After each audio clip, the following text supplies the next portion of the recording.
Eh bien, on y est, troisième rendez-vous du dimanche réussi. Donc, on va continuer la discussion de la semaine dernière et on va axer cette vidéo, cet épisode, sur le business model d'une entreprise dans l'audiovisuel, photo, vidéo, et notamment aussi sur les réseaux sociaux, YouTube, Instagram. Donc, je vais vous partager mon expérience et je me suis dit que ce serait intéressant déjà de vous expliquer un petit peu le contexte du développement de mon entreprise en plusieurs étapes. J'ai identifié 3 étapes. La première étape, je l'ai appelée épanouissement. La deuxième étape, revanche. Et la troisième étape, remise en question. Et vous aurez compris qu'actuellement, je suis donc dans cette troisième étape de remise en question. Déjà, juste, petit point paysage. On est toujours au Portugal. Donc, les aventures, ça se passe toujours sur la chaîne Escape tous les mercredis à 18h. Donc, sur la côte sud, en Algarve, toujours. Donc là, on est vers les grottes de Benagil, près de Faro. Et le cadre est plutôt sympa. Je pense qu'on s'améliore de vidéo en vidéo. C'est juste important de le noter, je fais des efforts quand même. Et j'ai peut-être inséré des petites images b-roll de drone, parce que pour le coup, là, c'est vraiment sympa. Donc, première étape, pour vous mettre dans le contexte du développement de mon entreprise, je l'ai appelé épanouissement. Donc, c'est une étape qui débute pour moi dans les années à peu près, dans les années, on dirait que ça fait 50 ans. Non, ça débute il y a à peu près 10 ans, donc on va dire en 2012-2013. Pourquoi épanouissement? Parce que c'est le moment où je découvre beaucoup de choses en photo et en vidéo, où je lance ma première auto-entreprise, où je pars en voyage en solo, je vous en ai déjà parlé sur la chaîne, pour apprendre à me perfectionner notamment en photo dans un premier temps, et ensuite petit à petit est venue la vidéo. Ça, j'ai vraiment fait une série qui retrace mon parcours, donc si ça vous intéresse, il y a une playlist sur ma chaîne. Épanouissement parce que c'est le moment où je découvre cette possibilité de vivre de ma passion. C'est quelque chose qui doit vous parler, si vous vous êtes aussi lancé en tant qu'indépendant un jour ou si vous êtes en train de vous lancer. C'est quand même vachement stimulant et excitant au fond. Même si c'est pas évident forcément, et c'est pas en claquant des doigts qu'on arrive à trouver des clients. Alors peut-être que certains d'entre vous y arrivent très rapidement et tant mieux pour vous. De mon côté, comment ça s'est passé? Je crois que j'ai commencé vraiment en faisant des petites annonces sur Le Bon Coin pour faire de la photo de mariage dans un premier temps, et après c'est le bouche à oreille qui a bien fonctionné. J'ai tout de suite essayé de travailler vraiment mon image de marque à travers mon site internet en sélectionnant uniquement certaines photos, les photos les plus qualitatives, et en essayant de ne pas montrer un reportage dans sa globalité. Ça, c'est le but de cette vidéo, c'est pas de vous donner des conseils comme ça, de vous dropper plein de conseils. Il y en aura peut-être un ou deux comme ça qui traînera, mais enfin quand j'y penserai. Mais j'ai pas listé des conseils à proprement parler. C'est plus encore une fois une discussion entre vous et moi pour échanger dans les commentaires. Et surtout, n'hésitez pas à partager votre propre expérience de business model, d'évolution de ce business model dans les commentaires, justement pour que tout le monde puisse un petit peu cerner comment les autres fonctionnent et du coup s'entraider. C'est quand même le but ici de cette chaîne YouTube à la base. Donc j'ai commencé comme ça, en essayant d'avoir un site internet bien construit. J'ai pris beaucoup de plaisir à justement travailler mes images, à travailler cette image de marque. J'avais aussi lancé ma page Facebook qui à la base était surtout perso pour partager mon voyage aux États-Unis avec ma famille et mes amis. Et finalement, c'est une page Facebook qui est devenue une page Facebook professionnelle. Ah, on a des runners qui sont avec nous aujourd'hui. Ouais. Alors je crois que je suis sur le passage d'une course. On est dimanche et je filme le dimanche en fait, faut que vous le sachiez, je filme le matin pour publier l'après-midi ou vers midi, et je crois qu'il y a une course aujourd'hui. Donc on va peut-être être dérangé un petit peu. Bref, épanouissement, cette première étape très importante quand on est créateur de contenu, puisque c'est cette phase qui va nous rassurer dans notre passion et nous conforter dans cette passion.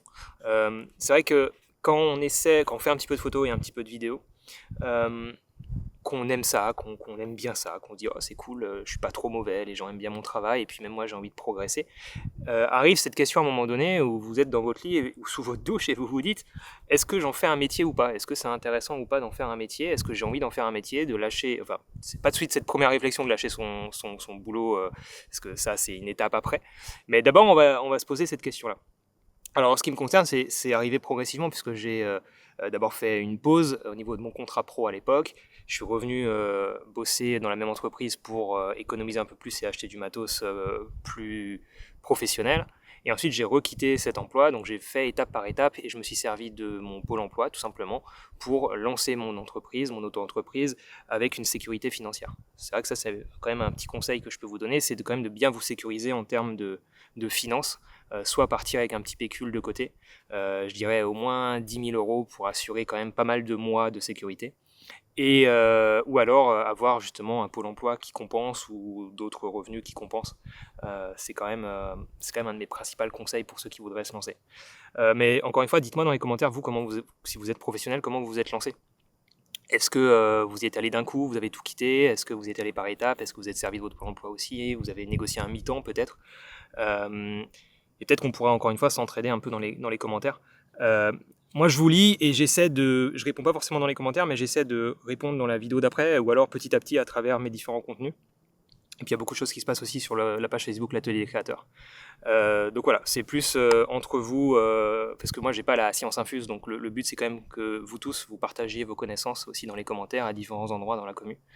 Donc voilà, épanouissement en termes de créativité, parce que travailler pour des clients, ça nous permet d'être confrontés aussi à plein de situations différentes et à nous stimuler techniquement et artistiquement. Donc en mariage, moi j'ai appris énormément de choses, j'ai fait beaucoup de bêtises, et vu qu'on n'a pas trop droit à l'erreur dans ce genre de pratique, et ben c'est hyper formateur, c'est très très formateur. J'ai aussi fait de la photo de soirée à mes débuts, donc des contraintes de basse lumière, des contraintes de sujets qui bougent tout le temps, de sujets pas forcément très beaux, hein, parce que les gens transpirent, sont en train de boire, etc.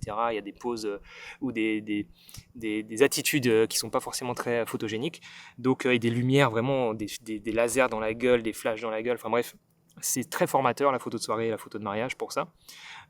Donc une bonne phase d'épanouissement pendant pas mal d'années, pendant 3 ans, jusqu'à mon départ de Paris. À l'époque, j'avais fini mes études à Paris, donc j'habitais encore Paris. Et avec Mylène, donc ma compagne, on a décidé de partir en Australie pour voyager, bien sûr, s'épanouir personnellement et surtout quitter Paris définitivement. Et malheureusement, bon, c'est pas le sujet de la vidéo, mais l'Australie s'est très mal passé pour nous. On a eu, pas pour notre couple, hein, mais pour notre rapport à la culture australienne, notre voyage. Bref, nous a ruinés, clairement, parce qu'on a eu plein de déconvenus, mais vraiment, vous pouvez pas imaginer comme c'était la merde. Ce qui fait qu'on est rentré au bout de 3 mois, 3 mois au lieu de rentrer au bout d'1 an. Et on est rentré au bout de 3 mois avec rien, plus d'argent, vraiment zéro pointé sur tous les comptes en banque. Donc ça, c'était une période très compliquée, parce qu'il faut savoir du coup que j'avais quand même lancé cette première entreprise à Paris. J'avais mon petit cercle de clients qui me rappelait, j'avais ma petite renommée qui commençait à se faire au niveau des particuliers en mariage et en événementiel. J'avais pas du tout de réseaux sociaux importants à l'époque, hein. J'avais ma page Facebook, mais c'était pas une page, c'était en 2013, hein, tout ça, donc il n'y avait pas le côté business de l'influence, pas du tout. Et il y avait pas, dans ma tête, ça n'existait même pas forcément. Je consommais des vidéos YouTube, mais j'avais pas cette idée de faire ça. Et donc, j'avais foutu tout ça au placard. Je me suis dit, ok, bon, bah, tous ces clients, Paris, je les perds, pas de souci, c'est pas grave, j'en trouverai d'autres. Là, on s'installera après l'Australie. Et même en Australie, j'ai donné des cours en anglais, justement, à des Australiens, à des particuliers. C'était une des choses que je voulais continuer de développer, puisque dès 2014, j'étais formateur chez Graines de photographe. Donc, je donnais déjà des cours, des formations photo, donc en présentiel, dans leurs locaux à Paris. Et j'aimais beaucoup cet aspect formation. Et ça, c'est important, puisque derrière, c'est cette passion pour la formation et l'échange qui m'a fait lancer ma chaîne YouTube. Donc on revient d'Australie avec cette nécessité du coup de reconstruire mon business model. Je voulais forcément de nouveau être indépendant, reconstruire une clientèle, cette fois-ci en Alsace, puisqu'on a décidé de s'installer en Alsace, mais en partant de zéro. Donc c'est peut-être vos situations actuellement. Donc c'est la deuxième étape, c'est ce que j'ai appelé la revanche, puisque l'Australie s'est très mal passée, c'était en 2016, et 2017 c'est mon année revanche. Puisque 2016, donc l'Australie se passe mal les 3 premiers mois de l'année, et ensuite je suis obligé d'aller faire de l'intérim dans une entreprise, une multinationale allemande dont le métier m'intéressait pas trop, le produit était bien, mais c'était pas non plus ma passion. Les équipes étaient cool, mais la mentalité de l'entreprise collait pas du tout avec la mienne. Et puis il y avait ce côté très bureautique, froid, même si j'étais dans la partie créative, dans le marketing. ça me correspondait pas du tout. Donc je savais que j'étais là de façon temporaire pour essayer de me reconstruire, pour essayer de trouver un nouveau logement, avoir de nouveau un petit peu d'argent de côté et relancer mon entreprise et trouver petit à petit des clients. Donc ça, c'est la phase que j'ai appelée revanche 2017, où je me dis, ok, 2016 était à chier. Il y a des bateaux qui visitent les grottes en dessous, donc désolé pour le bruit de tracteur. J'essaie de vous mettre des petites images quand même. Donc revanche 2017, je multiplie les contrats clients pour essayer de partir là où j'étais parti l'année d'avant avec zéro sur tous mes comptes en banque. Le but c'était quand même de remettre plein d'argent de côté, de réinvestir dans du matériel et puis surtout de me sentir mieux, de nouveau me projeter dans des projets personnels et professionnels. Et quand je dis projet personnel, eh ben, c'est juste avoir un appart qui nous plaît, avoir... c'est con, j'allais dire des biens. Et c'est vrai que c'est très matériel comme réflexion, mais à l'époque, il y avait peut-être une réflexion matérielle, et j'en ai parlé sur la chaîne, du coup, ce côté où j'ai commencé à investir dans pas mal de matos pour m'épanouir, et je pensais que c'était de cette façon-là que j'allais m'épanouir professionnellement, et je me suis donc rendu compte après que c'était pas le cas, et ça, j'en ai parlé sur la chaîne. Mais voilà, donc pas mal de clients à ce moment-là. Je me suis fait vraiment plaisir sur pas mal de projets, d'autres un peu moins, c'est normal, c'est le jeu quand on monte un business. Et surtout le lancement de ma chaîne YouTube en 2017. Donc ce côté chaîne YouTube fait partie de ce que j'ai appelé la revanche, puisque... Hello.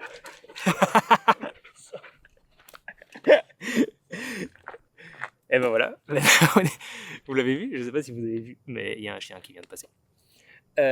Donc ce lancement de la chaîne YouTube faisait partie de ce côté revanche, puisque le but c'était de aussi pouvoir m'extirper du côté clientèle pure et faire vraiment ce que je voulais au quotidien.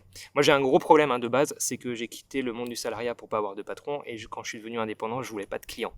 Parce que quand on a des clients, en fait on a plein de patrons, et on ne fait pas forcément ce qu'on veut, on a du mal à s'épanouir dans tous les projets de clients. Alors certaines personnes vont se spécialiser dans certains domaines et vont être vraiment passionnés, par exemple par le mariage, par l'industriel, etc. C'est pas mon cas, moi j'aime bien faire de tout, je suis passionné par tout, mais pas au point de me spécialiser. Ça n'a pas forcément été un frein. D'ailleurs, dites-moi si vous êtes spécialisé dans un domaine ou pas, ou si vous aimez travailler dans plein de domaines. En tout cas, moi j'aime bien avoir plein de cordes à mon arc, et je vais pouvoir me servir de mes connaissances dans un domaine, dans un autre domaine, et puis ça va vraiment former un tout qui m'a toujours servi et était toujours intéressant. Donc ça, c'est un petit conseil que je peux vous donner, c'est d'essayer de multiplier les expériences dans plein de secteurs pour pouvoir choper des tips dans un secteur et les appliquer dans un autre secteur.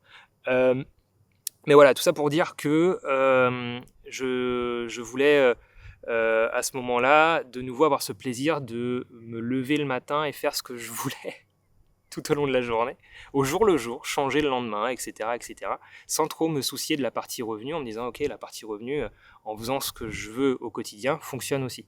Donc ça, c'était le gros challenge. Et YouTube m'a apporté ça, m'a apporté cette possibilité de produire du contenu éditorial, du contenu en toute liberté, en me disant ok, je fais ce que je veux, aujourd'hui je veux parler de ça, je le publie, ok, je veux parler de ça, je le publie.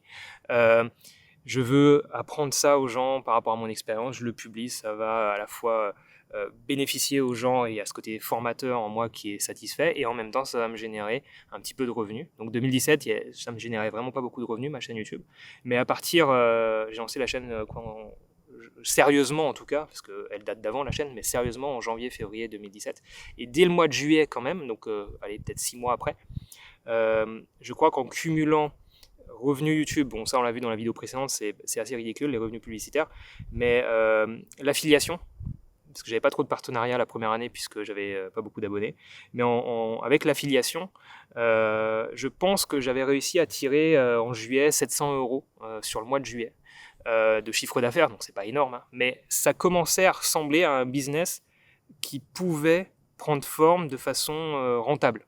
Et je me rappelle avoir eu cette réflexion en juillet 2017 de me dire ok, cool, là j'ai fait 6 mois de chaîne YouTube à fond,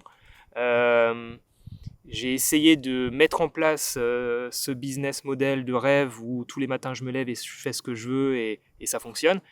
Et effectivement, ça commence à fonctionner. Donc j'ai enclenché la seconde, j'y ai cru à ce moment-là, vraiment. Et petit à petit, ça a grossi. Au bout d'un an, donc plus de 20 000, 25 000 abonnés et des partenariats qui ont commencé à se faire de plus en plus régulièrement. Et donc un business sur YouTube, mais aussi à côté, qui a grossi et grossi. Puisque forcément, avec YouTube. Ma renommée s'est un petit peu diffusée. Le bouche-oreille a fonctionné auprès soit des partenaires, mais aussi auprès des clients en marque blanche. C'est-à-dire que entre 2017 et 2022, on va dire, j'ai enchaîné beaucoup de clientèle, à la fois pour des prestats sur YouTube en influence, mais aussi de l'autre côté pour de la marque blanche. Et ça, c'était important pour moi de garder un équilibre entre les deux.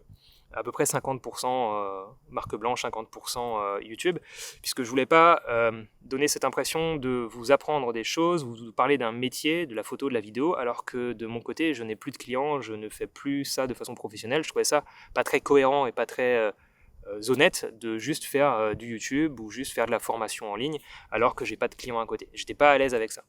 Et donc, de mois après mois, je modulais un petit peu cet équilibre 50-50. Il y a des mois où je faisais peut-être 80% de YouTube et 20% de Presta, et le mois d'après, inversement. Le gros avantage avec les réseaux sociaux, c'est que j'ai jamais eu besoin de démarcher. Déjà parce que je déteste faire ça, donc de base, je crois que je l'aurais de toute façon jamais fait. J'ai un syndrome de l'imposteur aussi, comme tout le monde, je pense.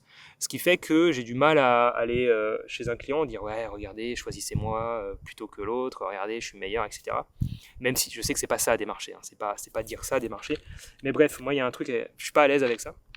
Donc les réseaux sociaux m'ont apporté cette liberté de me dire ok, j'ai plein de contenu en ligne et donc je maîtrise quelque part l'image que les gens auront de moi quand ils vont chercher mon nom, le nom de mon entreprise. Et ça aussi c'est un petit conseil, je m'en rappelle comme ça, je sais pas si c'est tout à fait adapté, mais en tout cas ça me fait penser à ça. Certaines personnes refusent d'être sur les réseaux sociaux, ce que je respecte entièrement, et je pense que d'un côté ils ont vraiment raison de ne pas se soucier de toute cette merde, mais dans l'absolu, alors c'est pas le cas pour tout le monde, mais dans l'absolu, Internet nous connaît tous. Encore une fois, c'est pas le cas pour tout le monde, mais globalement, on a quand même des petites traces de notre histoire sur Internet qui traînent. Et je trouve qu'il vaut mieux essayer de maîtriser ce qu'Internet sait de nous en publiant, en diffusant des informations sur nous de façon maîtrisée, plutôt que de laisser le hasard faire. Ce que je veux dire par là, c'est que si demain quelqu'un cherche Olivier Schmitt sur Internet, eh ben, il va forcément tomber sur du contenu que je maîtrise. Du contenu, enfin en tout cas dans les premières lignes de recherche, il va tomber sur du contenu que je maîtrise, que j'ai publié moi-même, donc je suis fier. Bon, les vieux projets, j'en suis un petit peu moins fier. Il y a encore un runner qui passe. Est-ce qu'il va faire ouh à la caméra? Non, plus timide celui-là. Donc voilà. Et si je n'avais pas eu cette démarche de m'exposer sur les réseaux sociaux, je pense que je maîtriserais un petit peu moins ce que les gens voient de moi et de mon travail. Peut-être qu'ils tomberaient plus rapidement sur des vieux projets dont je suis moins fier, plutôt que des projets récents. Donc voilà, c'était juste une petite parenthèse par rapport à ça. Et donc cette deuxième phase, je ne sais pas depuis combien de temps je tourne, je suis désolé si c'est long, cette deuxième phase donc, de revanche a bien fonctionné, puisque je crois qu'en 2020, pendant le Covid 2020-2021, j'ai enregistré mes plus gros chiffres d'affaires. Et donc arrive ensuite la phase de remise en question qui a été très progressive. C'est pas du jour au lendemain comme l'Australie. Ça a été hyper progressif à partir, je pense, de justement 2020 jusqu'à aujourd'hui. Je ne savais pas trop quoi remettre en question, même si j'en ai parlé dans la première vidéo et dans la deuxième vidéo. C'est un tout en fait qui m'a saoulé par rapport à justement l'envers du décor de ce business model des réseaux sociaux. Donc ça, je vous renvoie vers la première et la deuxième vidéo si vous voulez en savoir plus par rapport à cet envers du décor et ce qui m'a saoulé. Mais donc la remise en question, c'est là où j'en suis aujourd'hui. J'ai eu ce parcours pro en photo, en vidéo avec beaucoup de clients dans plein de domaines différents, donc je pense avoir une bonne idée de ce à quoi ça ressemble en termes d'investissement personnel, mental, d'investissement professionnel et d'épanouissement professionnel en termes de créativité. Donc ça, je pense avoir une bonne vision par rapport à ça. Et j'ai aussi cette vision réseaux sociaux, ce que ça peut m'apporter, ce que ça engendre aussi de négatif. Donc la remise en question, c'est pas genre tiens, j'ai acheté cette caméra et je suis pas sûr que ce soit la bonne. C'est un tout qui va nécessiter, je pense, encore pas mal de temps pour se stabiliser en termes de réflexion et trouver en fait l'équilibre idéal dans mon quotidien en me disant ok, aujourd'hui j'ai instauré ce nouveau mode de vie qui est la van life. Est-ce que ce sera comme ça les 3/4 de l'année, toute l'année? Est-ce que ce sera que la moitié de l'année? Pour l'instant, c'est parti pour être plus du 3/4 de l'année quand même, parce qu'on est quand même vachement bien dans ce mode de vie. Ça nous permet quand même d'être vachement plus créatif au quotidien et de me remotiver à publier. Donc voilà, remise en question globale et remise en place, du coup, forcément, de certaines habitudes de vie, perso et pro, plus saines, des bases solides qui pour moi m'ont permis justement de me développer. En fait, c'est un petit retour en arrière. Et je pense que ça, c'est intéressant de le faire parfois, de dégraisser. Parce qu'on avance, on progresse, on avance, et des fois c'est peut-être bien d'avoir la démarche inverse, de se dire ok, revenons aux bases de ce qui me motive, revenons aux bases de ce qui a fait de moi un photographe et un vidéaste épanoui. Et pour moi la base de tout ça, c'est quand même 2013, ce voyage aux États-Unis dont j'ai parlé sur ma chaîne aussi dans la playlist où je vous raconte mon parcours. C'est la base de tout, c'est l'étape 1 d'épanouissement avec ce début de voyage, tous les jours de la découverte, tous les jours des nouveaux paysages, des nouvelles rencontres qui me stimulent au quotidien pour créer des images. Ça, c'était la base de tout et c'est pour ça que je reviens un petit peu, je me remets un petit peu dans ma petite coquille rassurante. Et je pense que ça fait du bien à tout le monde de faire ça à un moment donné dans sa vie. Vous êtes peut-être déjà passé par là, de se dire ok, ça allait très vite. Benjamin de Faut pas pousser les ISO que j'ai vu du podcast Faut pas pousser les ISO que j'ai vu à Londres lors d'un événement Sony là récemment m'a dit que ce que je vivais ça s'appelait une crise de croissance. Et putain c'est juste en fait, c'est vraiment le bon terme en fait.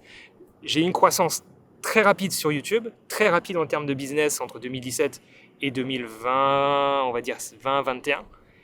Et c'est allé peut-être tellement vite que ça m'a échappé, que je savais plus trop en fait si ça me plaisait autant, si la façon dont je gérais tout ça m'épanouissait au quotidien. Enfin ça clairement j'avais la réponse, c'était non, mais je ne savais pas qu'est-ce qui n'allait pas. Donc voilà, cette crise de croissance, peut-être que vous l'avez vécue, et a priori c'est quelque chose qui touche toutes les tailles d'entreprise, que ce soit un auto-entrepreneur jusqu'à une multinationale. À un moment donné, quand on grossit, est-ce moi, les questions que je me suis posées pendant des années et qui m'ont freiné, c'est est-ce que je dois embaucher ?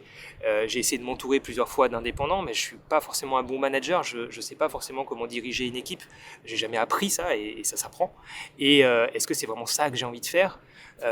Dans l'absolu, oui, parce que je suis convaincu que c'est à plusieurs qu'on arrive à faire des projets plus ambitieux et plus intéressants. Et j'adore travailler à plusieurs, mais est-ce que je suis capable au quotidien de manager une équipe ? J'ai par nature, on va dire plutôt une personnalité qui aime prendre le lead, mais est-ce que je suis capable de manager ? Voilà. Donc tout ça, j'ai jamais vraiment réussi à le faire, j'ai jamais pris le temps de l'apprendre. Donc voilà, crise de croissance, je trouve que ça parle bien, et d'où cette remise en question aujourd'hui. Je sais pas où va cette vidéo, je sais pas quelle est la fin de cette vidéo, mais voilà, je voulais vous partager toutes ces petites notions qui je pense sont intéressantes globalement quand on est indépendant et quand on a une entreprise, et même juste quand on est créateur de contenu, parce que je pense que ça vous parle. Et encore une fois, ça m'intéresserait de savoir un petit peu quel est votre parcours, si vous arrivez à identifier des étapes. Ça peut être pas mal. Si vous êtes encore là dans cette vidéo, essayez de mettre dans les commentaires quelles seraient vos étapes, s'il devait y avoir 3 étapes dans le développement, soit de votre pratique photo-vidéo, soit dans le développement de votre entreprise, soit un mix des deux. Voilà. Essayez de mettre des étapes, ça m'intéresse de savoir, et puis détailler un tout petit peu quelles sont ces étapes. Pas juste un titre, mais essayez de mettre juste un mot pour chaque étape, et ensuite, avec un petit paragraphe rapide, un petit peu de contexte. Voilà. Ça pourrait être intéressant d'avoir une vision globale et que chacun aille un petit peu lire. Parce que ce que je trouvais très intéressant dans les commentaires des 2 dernières vidéos, c'est les personnes qui me disaient justement qu'ils se retrouvaient dans mes propos et que c'était rassurant globalement pour tout le monde de voir qu'on n'est pas seul. Donc je pense que là, en faisant ce petit travail dans les commentaires, on va peut-être se rendre compte que d'autres personnes passent par les mêmes étapes. Et peut-être que mes étapes vous ont parlé. Voilà, dites-nous tout ça dans les commentaires. J'espère que cette 3e vidéo vous aura plu. Je vais faire un peu de drone, et soit j'ai inséré des vues drone avant, mais je ne sais pas si ça marche bien dans le montage vu que je parle en même temps, soit je les mets maintenant. Voilà. Puis j'en ferai en sunset, mais ça, ce sera sur la chaîne Escape. Et écoutez, merci d'avoir été là pour ce 3e rendez-vous. À la semaine prochaine. Ciao.